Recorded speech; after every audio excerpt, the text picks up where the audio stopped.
Okay, so we're going to take a deep dive into what's happening in Western North Carolina after Hurricane Helene. We've got these two articles, one from Education Week and one from Carolina Public Press.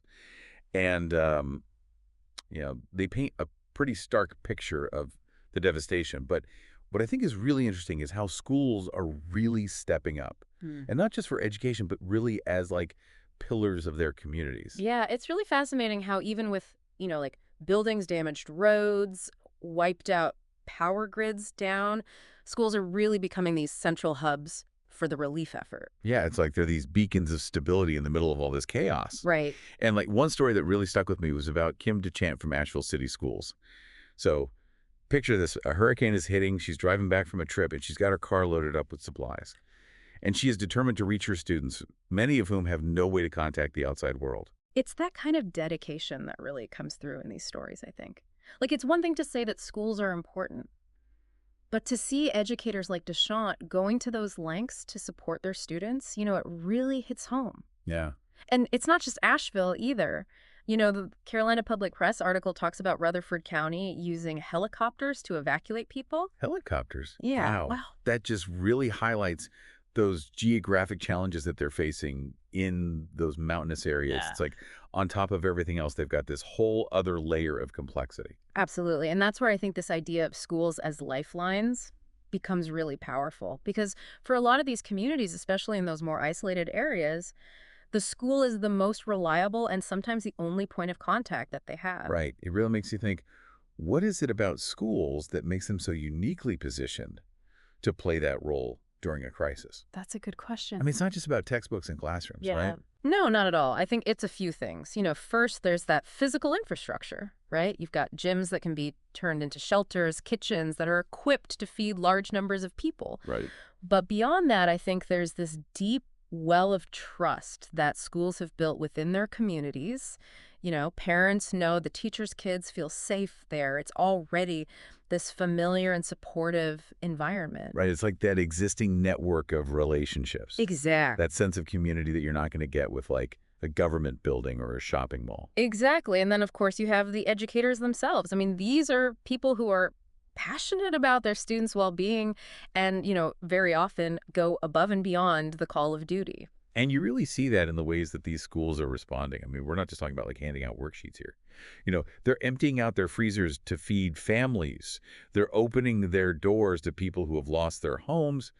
They're even becoming like points of contact for FEMA. It's really incredible. For a lot of people, FEMA might just seem like some acronym on a website. Right. But in these communities, the school is the actual face of FEMA. It's the place where people can go to actually access those critical resources. Yeah. Yeah, it's this powerful reminder of how vital schools are to the fabric of these communities. And that role, like you said, it extends far beyond the academic. It's about meeting those basic human needs and providing a sense of security and stability at a time when everything feels really uncertain. Absolutely. I think that's what makes these stories so compelling is that they remind us of the profound impact that schools and educators can have, not just on individual lives, but on entire communities, especially when they're facing adversity. Yeah, it's definitely inspiring. But I think as we dig deeper into these stories, and especially into Professor Davis's research, it also becomes clear that this is just the beginning of a very long and complex journey. Right, because while that immediate response is absolutely crucial, the real challenge lies in understanding and addressing the long-term consequences of a disaster like Hurricane Helene, especially for those who are already facing, significant challenges.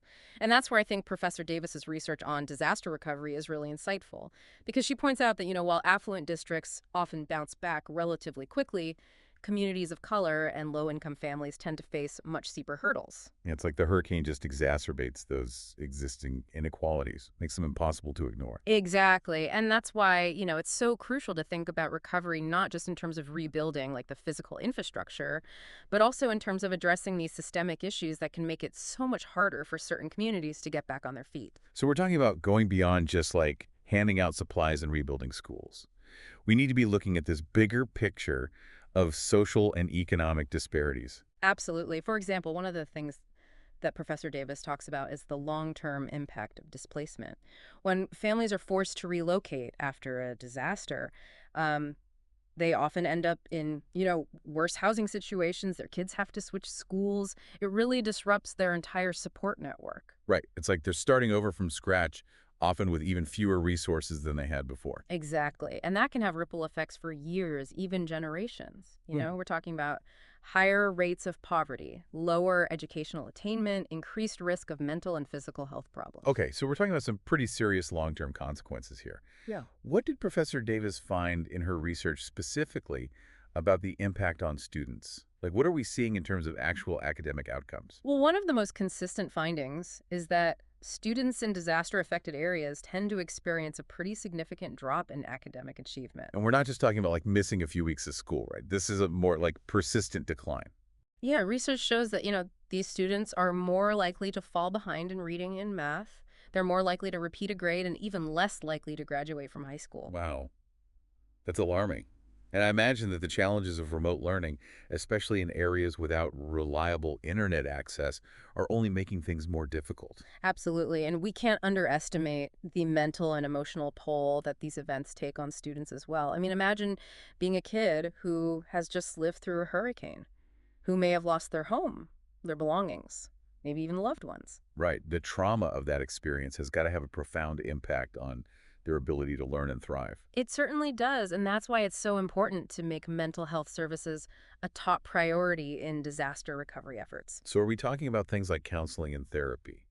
Are those resources readily available in these communities that have been hit so hard? Well, that's the challenge, isn't it? Because these communities often lack adequate mental health resources, even in the best of times. And then after a disaster, when the need skyrockets, it can be incredibly difficult to meet that demand. Yeah, and I imagine it's not just the students who are struggling. What? Teachers are going through this too, right? Right.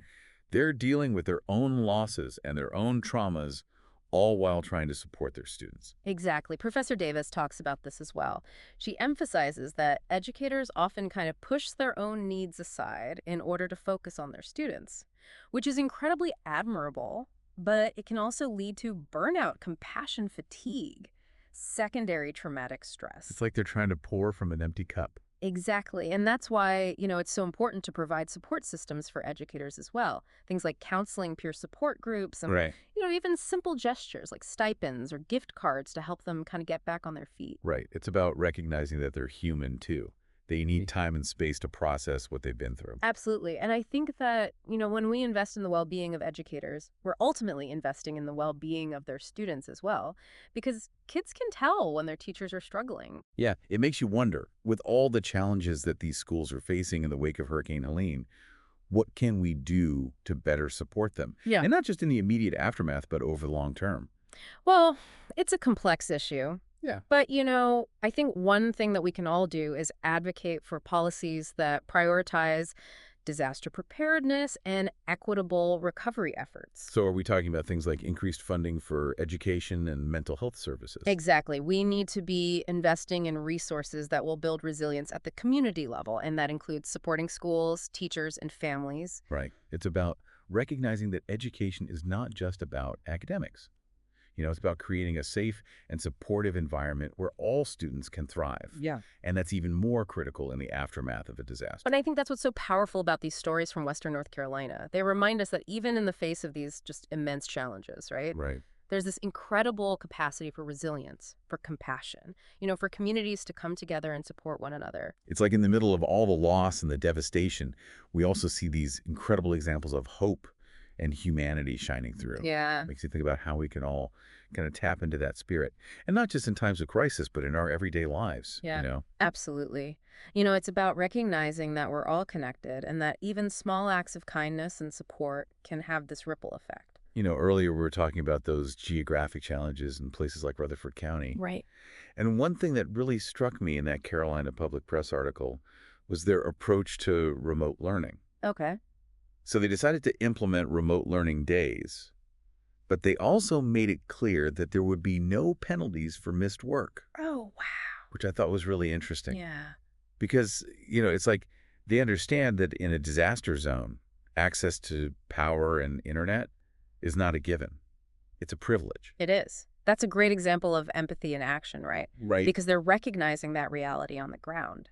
Yeah, it makes you really think about those assumptions that we often make about what's quote-unquote normal or expected, Right. and how important it is to be flexible and to meet people where they are, especially in times of crisis. Right. Because the reality is that, you know, there's no one-size-fits-all solution when it comes to disaster recovery. Right. What works in one community might not work in another, and I think what people need most is often not a handout, but a hand up.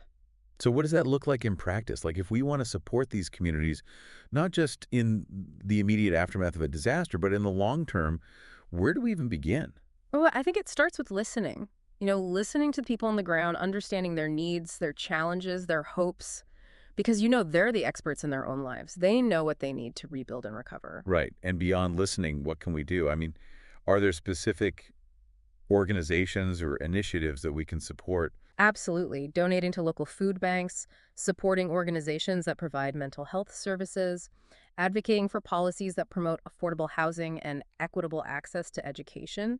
These are all really tangible ways to make a difference. Yeah, it feels like, in a way, these stories from Hurricane Helene, they're like a wake-up call. It's a reminder that disasters like this, they're not just these isolated events. They really expose a lot of the vulnerabilities and inequalities that exist in our society every day. That's right. And that's why it's so important to be engaged not just in the aftermath of a crisis, but in working towards creating a more just and equitable world where everyone has the resources and the support they need to thrive. So as we wrap up this deep dive, it feels like the question isn't just like, what can we learn from this, but Uh, how will we act on what we've learned? well said, because, knowledge without action is like a seed unplanted. It has all this potential, but it won't truly flourish until it's given the opportunity to grow. And I think that's a really powerful note to end on. Let's not just be passive observers in this world. Let's be active participants in creating a more resilient, more just, and a more compassionate future for all. Thanks for joining us for this deep dive, everyone.